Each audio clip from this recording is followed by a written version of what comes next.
like, let's try to really understand and look at the big picture, zoom out a little bit.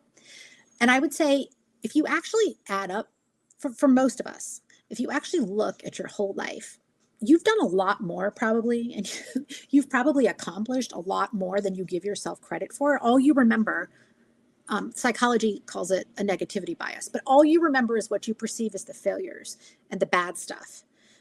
But chances are it's a much more, it's a much more evenly weighted background. And I think that perspective can only really happen with time. And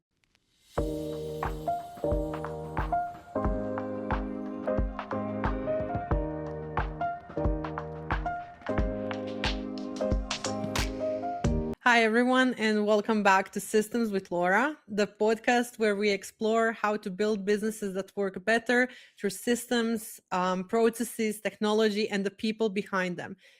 This episode of Systems with Laura is brought to you by Proprium, business workflow and automation agency.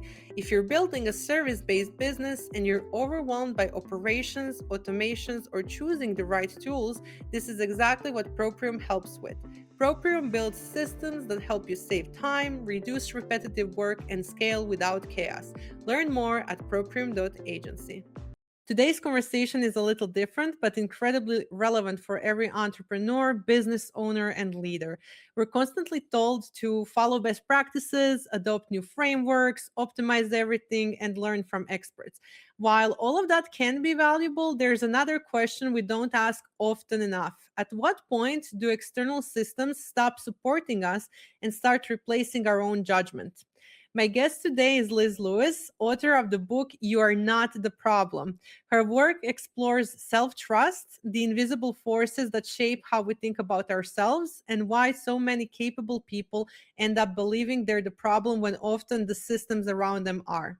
Today, we'll talk about self-trust, decision-making, entrepreneurship, leadership, productivity culture, and how we can build systems that support us without disconnecting us from ourselves.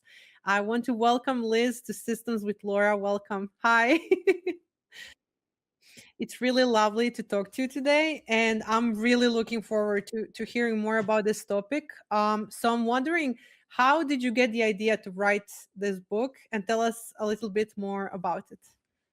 so I've written about women with ADHD for, I guess, 12-ish or so years now. And initially, the book was actually supposed to be more about motherhood and women trying to be the best mother and compare themselves to other mothers. And long story, but I gave them a writing sample, and then we expanded the book a little bit to be more broad based about women and ADHD and trying to fix yourself and your ADHD or trust yourself more.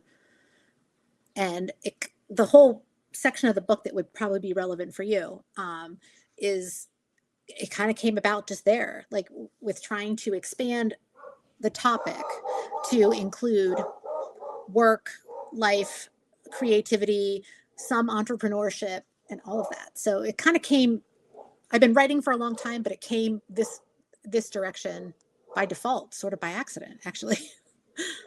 So I bet you surprised yourself when you kind of like went in that direction. You're writing one thing, you're thinking about this topic. So how long did the process take of writing and before publishing and the whole thing? So when we signed a contract, they actually gave me way more time than I needed. Writing the book took 2 years. I turned it in a little early, the manuscript, but it took 2 years to write it, and I could have done it in one. And then, So the next one is gonna be done in one, right? oh, if there's a contract, it can't be over because you change your mind. Yeah. You do, like something you wrote 2 or 3 years ago. You're like, what?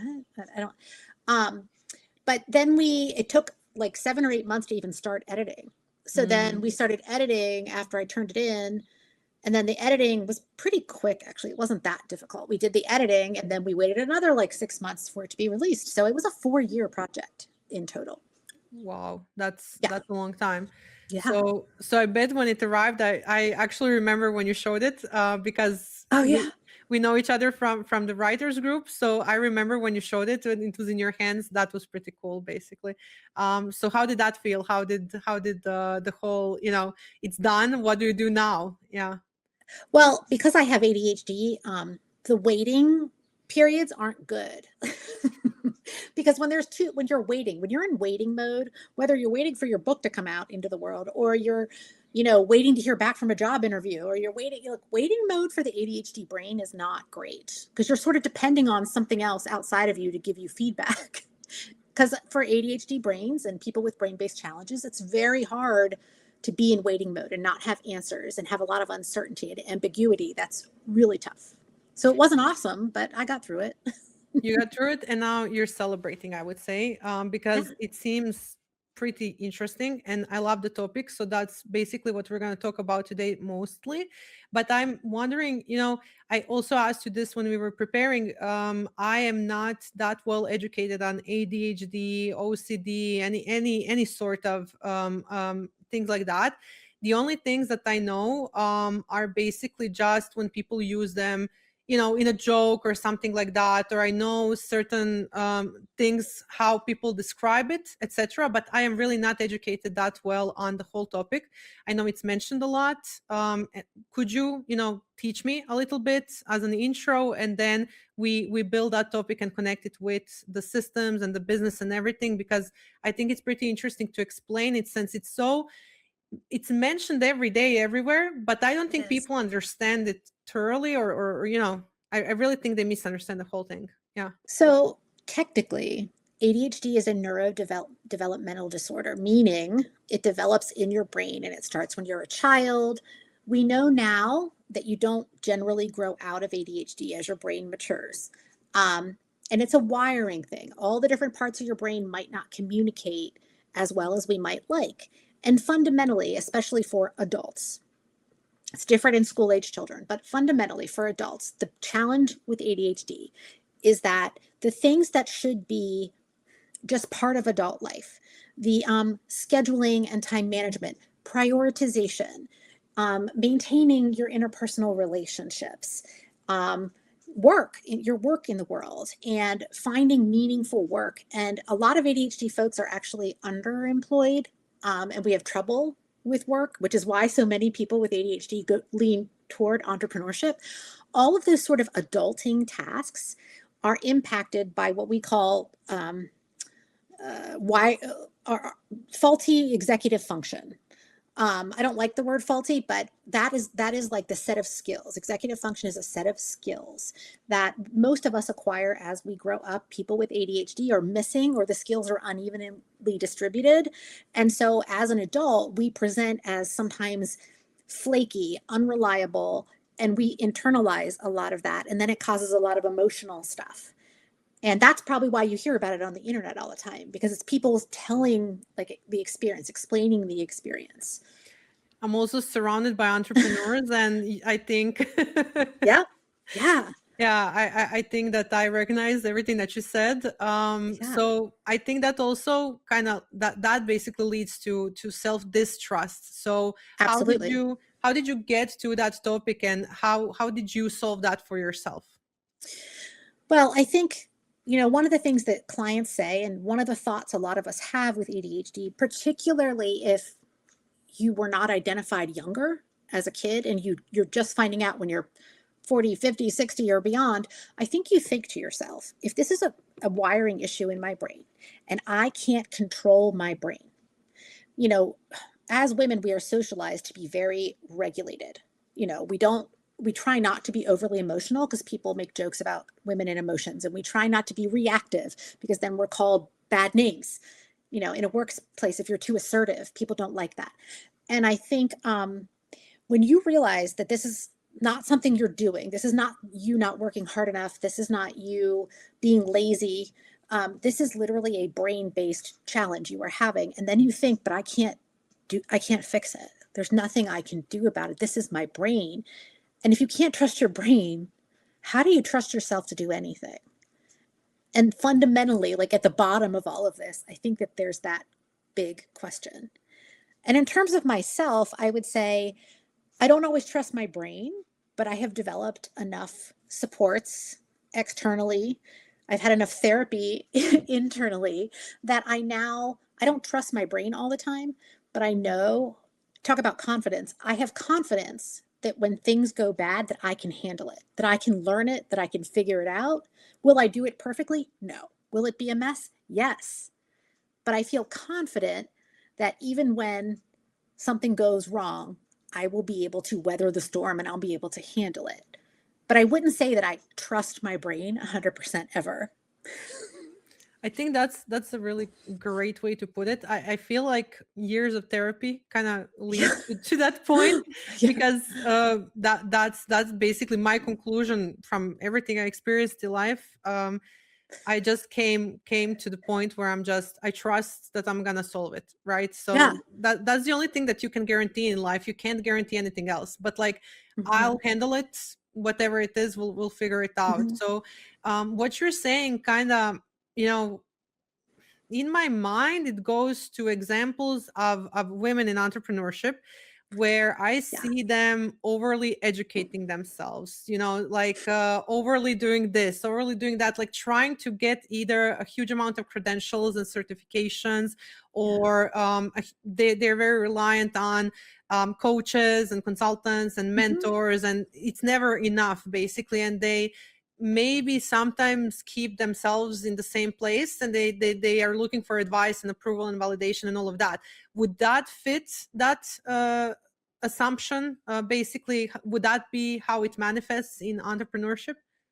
Well, I will say, yeah, yes, in a sense, I will say women, people with ADHD a lot, but women in particular, we tend to be very externally focused and motivated, meaning we are constantly in response mode to what we perceive people are thinking about us, how they're responding to us. And I think that we do a lot of also comparison. So we're always looking for a way to adopt a system that maybe is better than ours. We're always looking, like, if I can find somebody, this is something I say about ADHD a lot, whether it's trying to start a business, entrepreneurship, or if it's more like trying to be a mom or whatever. We always think somebody else has all the answers that aren't inside of us. We always think that somebody else has the special sauce to manage time better, be more emotionally regulated, start a business that'll make me lots and lots of money. We always think somebody else has all the answers, and that is going to, if we can just find the right system, the right coach, the right program, that it's going to fundamentally change our lives and that we will be fixed. And unfortunately, when it doesn't happen, we just go through this cycle again and again and again. So yes, I think that is true. Not always 100%, but I think it happens a lot. So let's say you are somebody who is late diagnosed with ADHD, Mhm. 40s, 50s, etc. And now you're kind of like, rethinking your identity in a way. It's not just Yep. you're completely like, who am Yep. I? What do you suggest people do in those situations? First step, read your book. We got that. But what would they do? What should they do? Well, I mean, the book is meant to be a gentle introduction to thinking about this. But what I would tell someone to do, and I have told people this, I think the temptation is to jump online and to absorb everything you're seeing online. And I don't think that that's necessarily bad, but I think first you have to do the inner work before you can start doing all that other stuff. I think honestly, it doesn't have to be the person who diagnosed you, but talking to a counselor, especially if it's hitting you midlife and you're under a lot of pressure to keep functioning and showing up in your life. Like you have maybe a family of your own, you have aging parents, you have a career, and then you find out about this ADHD. And so you still have to show up every day and you still have to be you. So I think that the best path is probably to take a pause for a minute, find a counselor or therapist who you can work with. And it doesn't have to be someone who's an expert on all things ADHD. It just has to be someone who will help you to understand yourself, past, present, all of it, help you to understand that so that you can start to look at ADHD in a more like complex way. Like it's not your whole identity. It's a part of you and it's a part of your story, but it's not your whole story. So that would be my first thing, is like talk to somebody professional, licensed, before you jump into an expensive coaching package or you blow up your life. Because I've had people that wanted to reinvent themselves, like new job, new family, like just wanted to blow up their lives. And I'm always like, oh, no, wait, please don't. Just take a breath. Yeah. don't make any sudden life changes. Yeah, based on the diagnosis. Yeah. Yeah, give Yeah. yourself time. And it's already hard to be an entrepreneur in general, and Yeah. then this happens. But I think that we can also tie this into a general, I think, conversation about self-trust, people pleasing, Oh not yeah. knowing your boundaries, etc., etc. So how does this all tie into learning how to trust yourself if you can't trust your brain? I think that you can. This is me just commenting, but I really think you can trust your brain even without ADHD. I think brain is just a machine True. made to keep you alive. Yeah. Basically, but with this it's especially complicated. So how do you learn self-trust? How do you get to the point, like we both said, I'll handle this, it will be fine? Is it talk therapy? Is it years of experience? Is it mistakes? Like, how do you start working on this? Yeah. Well, I would, like I was saying about therapy, I would say getting to know yourself, trying to understand all the things, past, present, the experiences that have shaped you, um, looking at even like your educational background and how have you kind of gotten through your life by attaining like educational goals, and has that become your whole identity, and what are your actual needs and values? Like, are there places in your life where you are feeling entirely fulfilled and happy, and then there's other things that you're not? Like, let's try to really understand and look at the big picture, zoom out a little bit.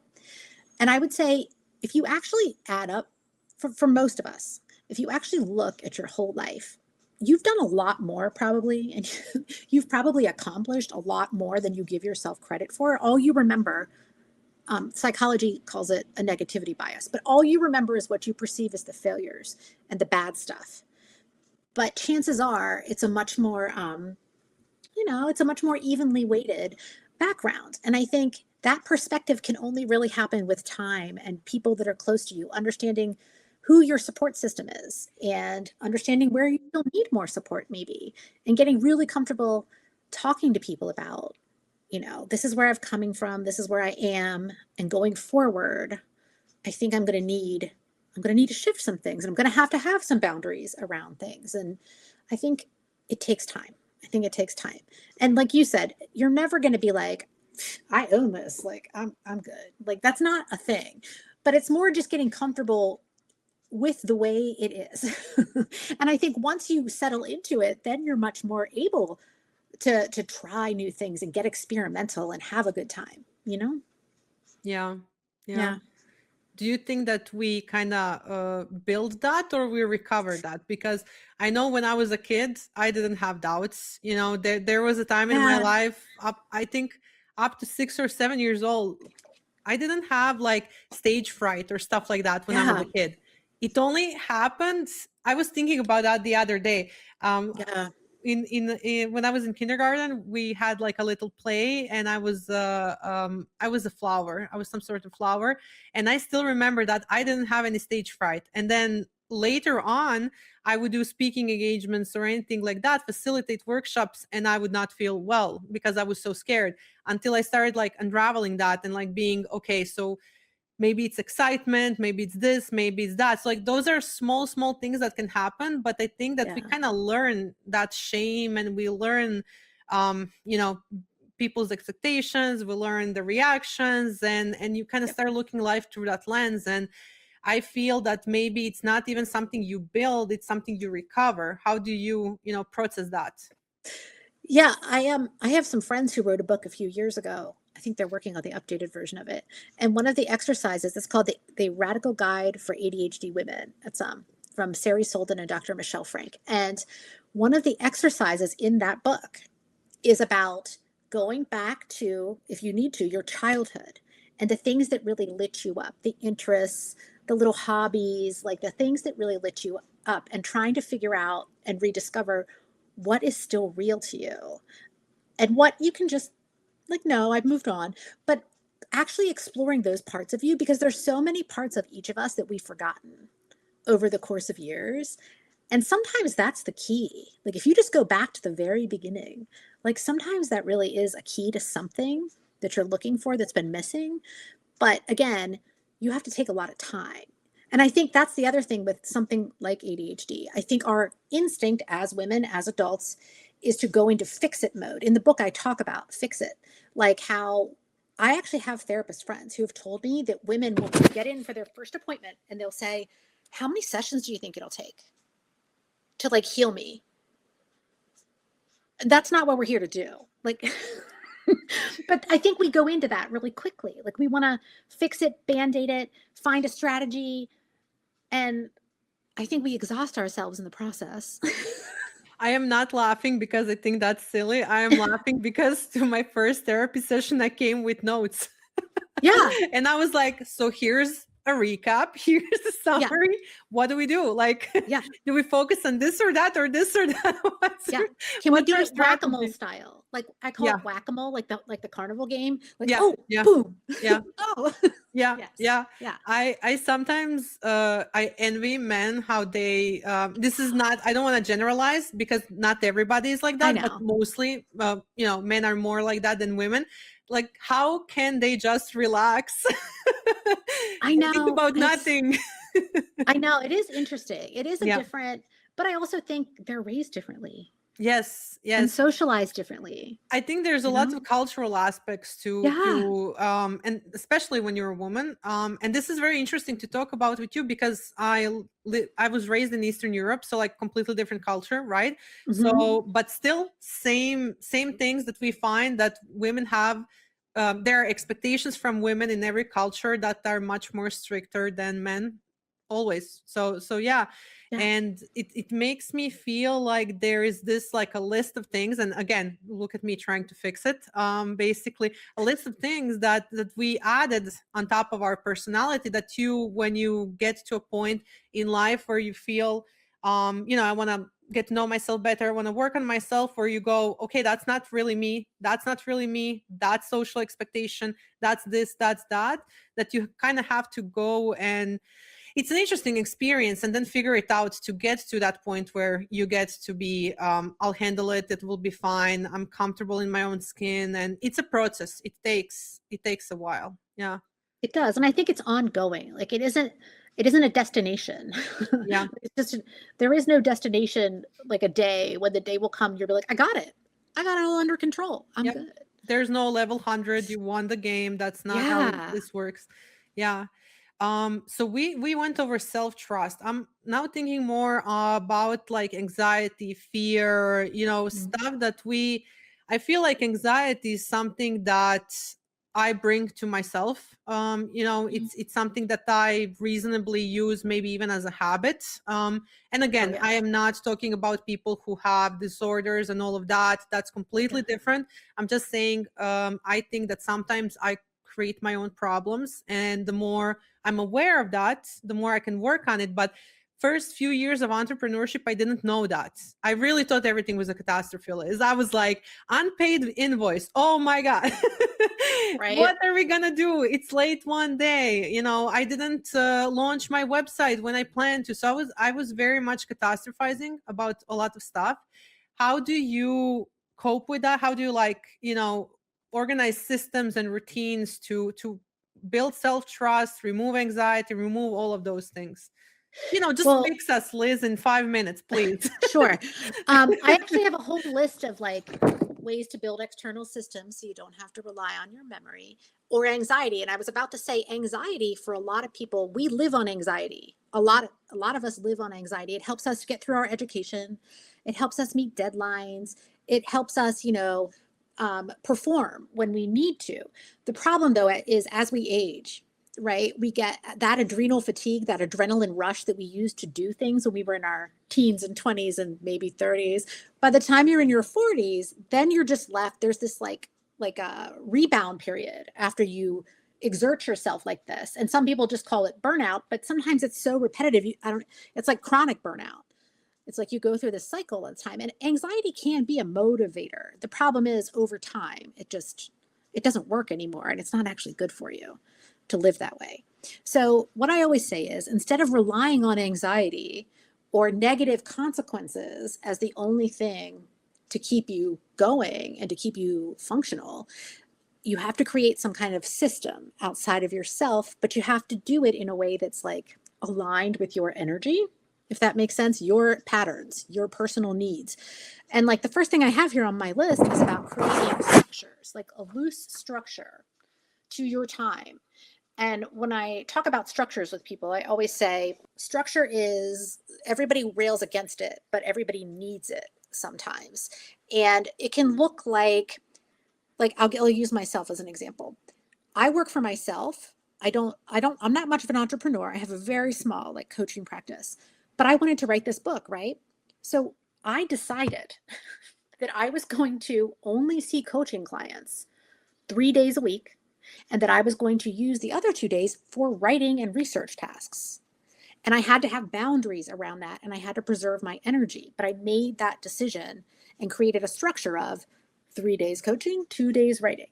And I did that specifically so that I had a way to schedule appointments for my family, that I had a way to schedule podcasts and other things I was doing around the structure of my week. The other thing is, if you know you're a night owl, say, structuring your day around when you have the most concentrated energy. Planning your appointments, especially if they're important and you need to keep track of them, planning your appointments for specific times. And also getting really clear if you work for someone else or if you're an entrepreneur or a business of one. I always say I'm a business of one. I don't have employees, never will. I still need to know exactly what my job responsibilities are. Like, is my job just to write research? That's what I wish. Write research, produce content? Or do I have other responsibilities? Like, should I be working on marketing and strategy and long-term planning? Probably. I don't do that well, but just being very clear. That just being clear on what is your responsibility and what is not your responsibility also creates a structure. So that's the first thing I would say. I feel there were five. What Oh, there's there are five, but I didn't think you wanted me to talk that long. I am enjoying this, so please continue. No, it's really, this is really good. Yeah. Tell us So everything. okay, well, the second thing I have on this list of things, and these are all things that I have repeated in conversations with clients before for in different scenarios and for different reasons. But the second thing I have on here is find signposts. If you have trouble day to day figuring out what you're doing today, create a signpost in your days. So a good example would be things you already do. I've had clients that used school or childcare drop off as a signpost.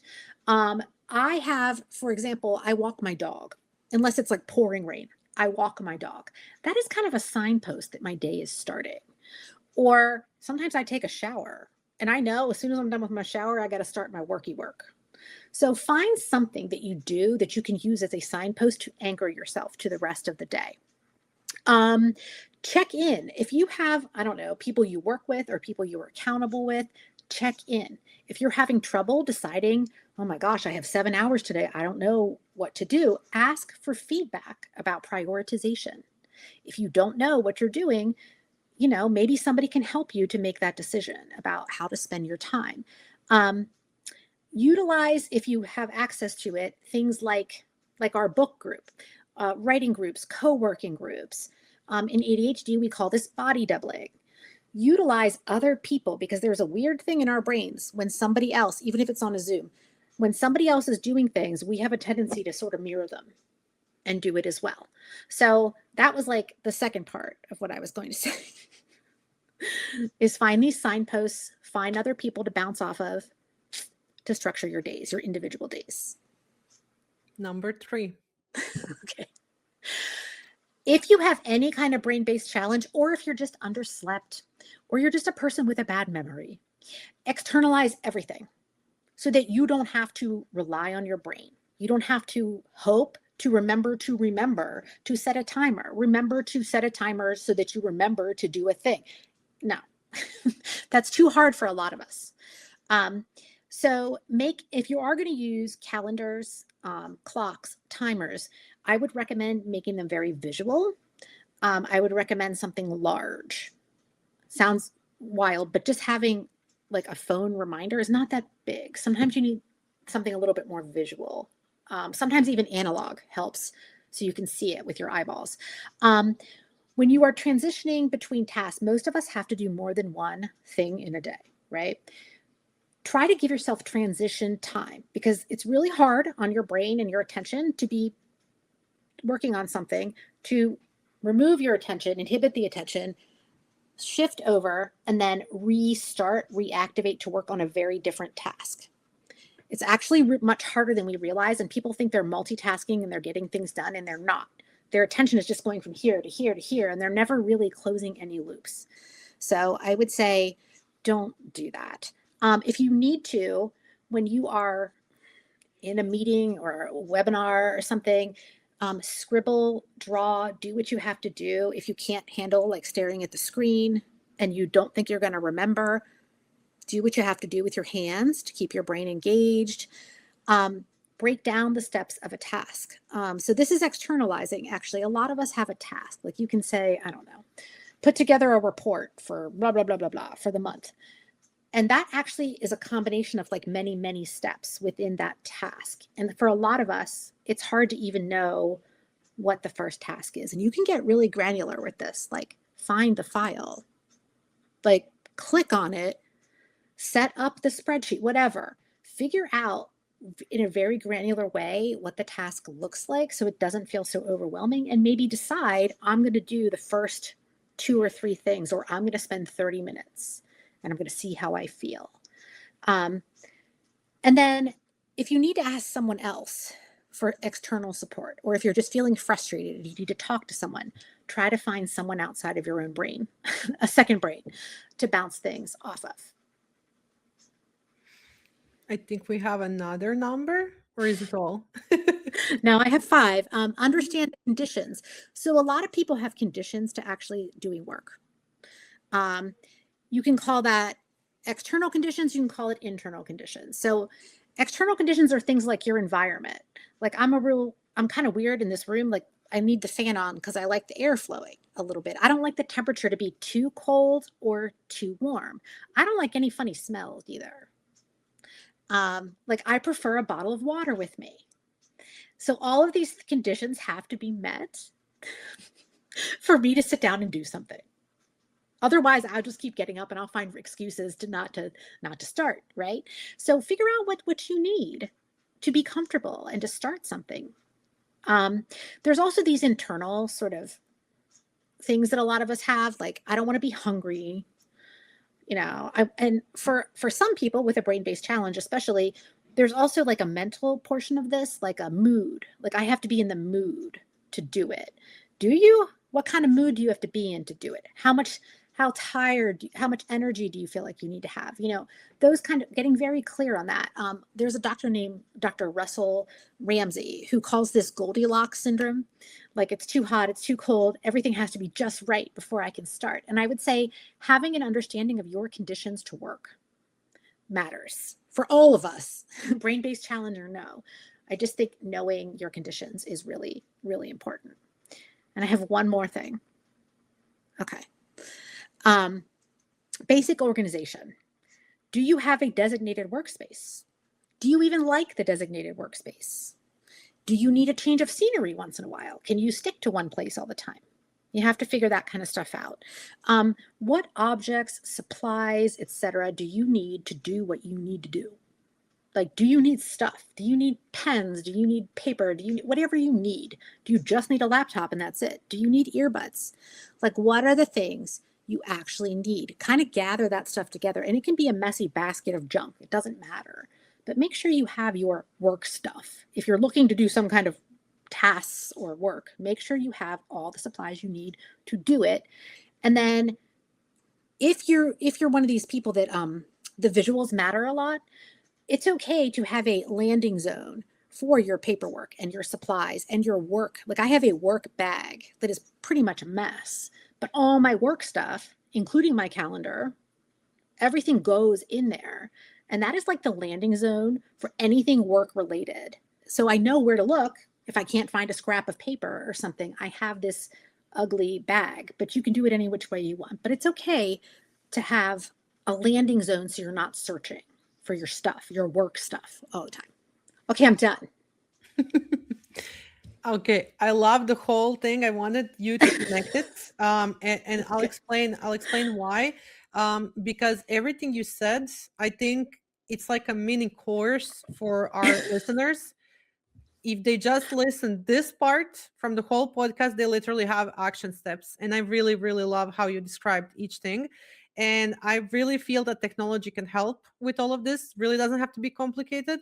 Like for example, reminders, even hardware. I prefer, I'm an Apple fan, not yet a sponsor, potentially once in the future, minimum, hopefully, manifesting Apple as a sponsor in the future. But I love Apple just because of that. Everything's connected. So my watch, my MacBook, my phone, I literally don't have to remember stuff. I can just put it on a recurring base.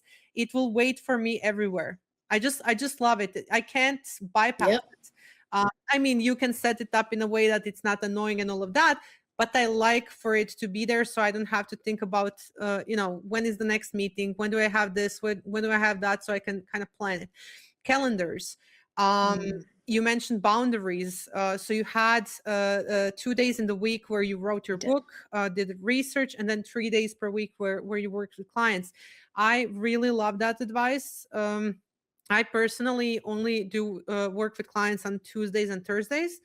Wednesday is my content day, and Monday and Friday are internal admin stuff, no external meetings, nothing like that. If I can manage it, if I can actually book the way that I want, if it's not something that I can't kind of influence. So I think all of those are very important. If you're working from home, your own space has to be clean, and it has to be shaped in the way that you want it to be shaped. So I think those are very important, and I like for it to be a system, just like you said. So I really think that people believe that systems, processes, routines, and stuff like that are boring, that they're going to limit them. But I kind of look at systems in a way, and I always say this analogy basically, but clothes. So if you had to wash all of your clothes every day in the morning, dry them, iron them, and then choose what you're going to wear, that's stupid. That makes no sense. It would be 6 p.m., right? Right. And you don't want to do that. You don't want to reinvent the wheel every day. So you basically have the clothes washed. It's already dry. It's ironed. It's in your wardrobe. So in the morning, you just choose, right? Yeah. So I think that's how we do systems, right? How do you process all of that? Well, whenever somebody tells me that they can't have a routine, well, usually, okay, the people I talk to usually say a couple different things. They'll usually say, ugh, I hate, it's too, it makes me feel trapped. To have set work hours makes me feel trapped. I don't, and it's almost like this, I don't know if you've heard of, what do they call that? Demand avoidance. That can be very common. It doesn't have anything to do, you don't have to have ADHD to have avoidance. Seriously, you don't. But I think that there's this idea that like working it's somebody else's set hours is just like unreasonable. Like I just can't do that. And I get it. That's why I say flexible structure. Yeah. That's why I say like have an anchor point to your day and know when your best energy is. But we also need to cognitively offload, meaning not making decisions every single day. Yeah. So part of why we need to develop habits and routines, even when it's hard, even when it takes us, and this is true, it takes people a lot of repetition to have a routine down. It does. It takes a lot of repetition, but that's okay. That doesn't mean anything has gone wrong. Yeah. And even if it doesn't work one week because you have a bunch of, say, appointments, doctor's appointments or something, even if it doesn't work that week, that doesn't mean anything is wrong. That doesn't mean you can't go back to it the week after. Or if something happens, someone gets injured, someone in your family has a major surgery and the week is thrown off, that's fine. But this idea that like, it's impossible, I can't do it, I won't do it, nobody can tell me what to do. Well, I kind of feel like you're shooting yourself in the foot. Yeah. Yeah. Especially if you won't even experiment around it and just try it and see what happens. I agree. I hear from a lot of clients especially if they're creative professionals, when we start working together on their processes and all of that they're kind of afraid that they're going to lose their creativity. And I always say like, this will enhance it, because you're wasting your day on how to energy. energy, brain Yes. power on how do you name files, where do you keep this, where do you keep that, like why do you reply Hmm. to every client with every time an email from scratch.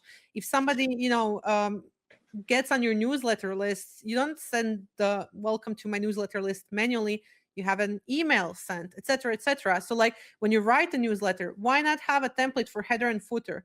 The Oh middle yeah. can be creative. You can then do whatever you Yes. want, but those things that can actually be something that gets removed off of your plate, I would say daily, is what makes you creative. Because if you make 50 decisions until noon related to mundane stuff, and then you have to Hmm. do creative work, and then you wonder why you're tired, this Yep. is why you're tired. You're not enjoying your craft. You're basically, you already entered tired. Does that make Yep. sense? Yeah. Because if you expend all of your energy just trying to decide, what you're doing next, then there is no room for creativity. Yeah. Like you just end up, I don't know, going through the motions and you never get to do the stuff that actually lights you up. And then you wonder. And then but no, I actually think having a loose structure to your Mm-hmm. time, to your days, I actually think it helps you to be more creative. I also have a thing, I didn't even mention this. I call it the big three, Mm-hmm. where I basically I call them three major tasks in a day. And that allows me to not spin out in the middle of the day. Yeah. Like if I do in the morning, if I decide I'm running out for groceries or something, that's a major task for me because grocery shopping is, ugh. So, you run out, you get all your groceries, you put them away, right? You supposedly get everything on the list, you get home. If I've already planned what my next thing is, I can just take that transition time and go right into it and even look forward to it. If it's something for me, if it's a piece of writing or something, I can look forward to that. Yeah. If I don't know what I'm doing next because I didn't think through what I'm doing today, then I'll just dilly dally the whole day away. I'll be digging in the garden and then I'll be like, oh God, I was supposed to return that call and I didn't do it. And loose structure, 3 things a day is what I do. But yeah, structure actually gives you more creative energy because you don't have to think so hard. Yes, and it gives you efficiency. And if you need to change the plans, then you can Then you because you do. know what to change. And we always joke, like in my company in Proprium, my team always jokes like uh, that I say the word plan so much. Whatever we're talking about now, everybody. I listen to our meetings, and now everybody's like, but we need a plan, but the plan needs a plan, and the plan of a plan needs a plan. So it's now a running joke basically that we always communicate in a way that everything needs a plan. But at the end of the day, when you get used to it, then you're like, I don't have to think about it if it's on my list, and I can have allocated time to check it, and I don't feel stressed. And people think that it's gonna be, vice versa than that. Yeah. When I was way younger, when I was 18, I was that person. I was like, I'll remember everything. Why would I write anything down? And for like years in university, I was like, I'll remember this, I'll remember that. And I do a lot of activities. I've done a lot of activities. Then I was always, part of 5 different organizations or doing this and that. And at one point I started disappointing people, and it was like, oh, you forgot this, you forgot that. And I started writing things down. Took me a Yeah. year or two until that became my whole thing. Like now, you tell me something, I'm going to write it down in my notes, or it goes in my calendar, or it goes somewhere. Yeah. Why would I remember that? The day is so much more fun. And sometimes I don't even let myself like check my calendar too much. Like, for example, I knew today we're recording. I had my notes prepared a week ahead, right? But I'm not going to make it a thing. I'm not going to be nervous about it and stuff like that. This is the lunchtime, I'll go for a walk, and then I prepared all the tech and everything. So I think that's much better, but it takes time to get there. How would you Yeah. recommend somebody who's against those things right now? How would that person get into that? Well, the first thing I would say is spend a week or two noticing what time of day, this is going to sound wild, but what time of day you actually wake up and start doing things now. Like, just keep track of that. Like, I know for me that I am the most awake between about 10 a.m. and 3 p.m. Eastern time. And outside of that, I kind of know that my brain is not awake. I am not fully caffeinated. I am not medicated. I am not listening to our conversation. I'm just not. So I think knowing that about yourself first and figuring out when your energy and your motivation, so to speak, is at its best. And from there, then you can start playing around. Like, and how many hours are you motivated per day? What are your conditions to doing things? Like, what is your real capacity? Because most humans, their brains, I mean, most of us really only have a pretty finite, like maybe 4 or 5 hours a day of really good cognitive, like we're engaged and locked in on things. That's pretty typical. And I think, again, the people I work with tend to think that they're somehow less than everyone else. And I'm just like, no, actually, this is a human thing. This isn't just an ADHD thing. Yes, you have an extra brain wiring thing, but all humans struggle with this. So that would be my answer. Figure that out first and then start really, really thinking about how you can structure your days and your time around your best hours. I think that's the best approach, because I would always listen to people be like, get up earlier so you have more of the Yeah. day, and do this and do that, and this is the best practices of time management and stuff like that. And Mhm. I really think that you have to listen to yourself, like you Yeah. said, because some people are night owls. Some people like to, wake up early. When I was younger, I would wake up at 5 a.m., like just like this, Yeah. just me wanting to start the day for some reason. You cannot wake me up at 5 a.m. I don't care what's going on Uh, outside right now. I will take my 8 hours of sleep. I don't care. So yeah.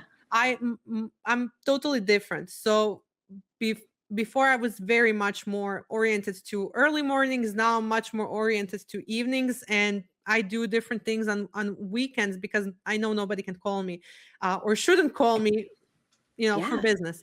So is there anything that we didn't cover that maybe you want to mention now that we're kind of approaching the end of our conversation? Mm, in terms of systems, I would say yes, you need some external, especially if you have any brain-based challenges, I keep calling it. You do need some external supports a lot of the time. I have had clients refer to it as their external brain. Sometimes you do need that external support. However, it's okay to take the time to learn how to trust yourself, to experiment a little bit. You don't have to do things the way everybody else does things, or all the, I don't know what to say, the business entrepreneur people on the podcasts and the internet. Like, you don't have to do that. It's okay to figure out what works for you and to have boundaries around that. Like, I had someone ask me, this is a great example, just recently with the book coming out. They asked me, do you think that you will ever um, run a bigger business? Like, will you Mhm. ever expand your coaching business? And I said pretty quickly, without missing a beat, I was like, no, because I'm a creative person and I know that I get very quickly worn down. Like, I need a lot of space and time and like thinking time. And I can't be seeing 5, 6 people a day. Like, I can't Mm, coach 30 people a week. I yeah. like seeing 4 or 5 people a week, Mm, tops. Because I would prefer to be like a hermit in my house who writes and researches. Like, that's what mm, I like to do. So I think understanding that about yourself and not looking around and going, oh, but everybody's building a multiple 6-figure business. Like, I mhm. should be doing it too. Getting really clear on those things, I Yeah. think makes it easier to trust yourself and to make decisions Yeah. about time management and productivity and externalizing and systems. All of that is easier once you really dig into what your needs are, who you are, all of that.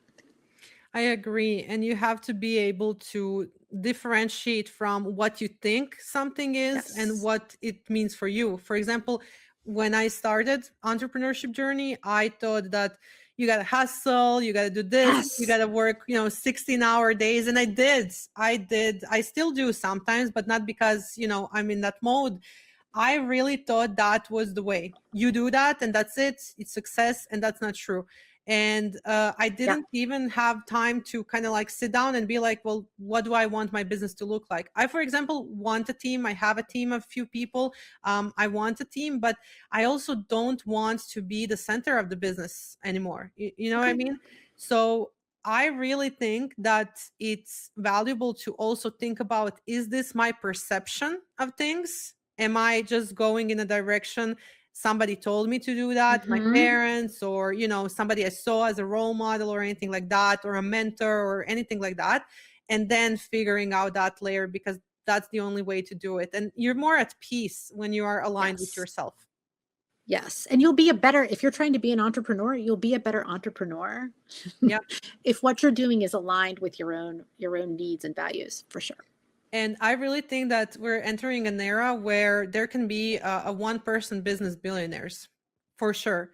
We'll have Because to with see. I think you can be one of those. I believe in you. So I really think that with technology and everything, you won't need a team in the near future. We would be Yeah. able to. I really think we're gonna be able to kind of like multiply our skills, and also have more time to hone our craft, basically, and be aligned with that. I think it's gonna be much more easier. Yeah. Now, if we can just pay writers and creatives Oh for yeah, their for work. sure. That's something that's on the list, Liz. Come on. Yes. No, Yes. I agree. I agree. I think that that's a whole different podcast episode, but I think that human creativity is gonna be much more expensive, because it's gonna be much more rarer. I would say, with all the AI.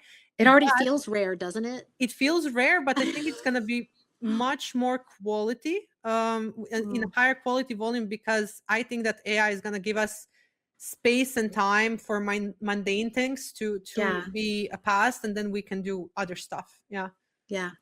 for sure. Yeah. I'm just going to keep writing, and I will always write through the lens of ADHD, but I want to write about all of these things, and I want to tell more stories, more women's stories, because I don't think ADHD is what makes us interesting. Like I think we are interesting, the complexity, the history, the experiences. I think that people's stories are interesting.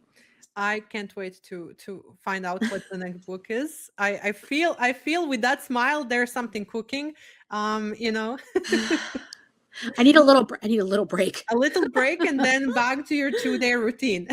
Yeah, I will always be writing. Yes, I will always be writing. That's a great message to end our conversation with. I really want to thank you so much for joining me. I think this was so fun. Thank you for sharing your insights, and I really think that this is a huge reminder how systems are not boring and how they help. And thank you for sharing like the exact steps how they can help. So it was really interesting. Thank you, Liz. Thanks, it was fun.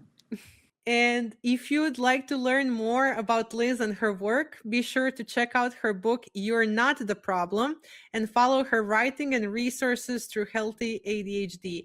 And to everyone listening, thank you for joining us for another episode of Systems with Laura. If you enjoyed this conversation, please subscribe, leave a review, and share this episode with someone who might benefit from it. Until next time, keep building systems that support your business and the people within it.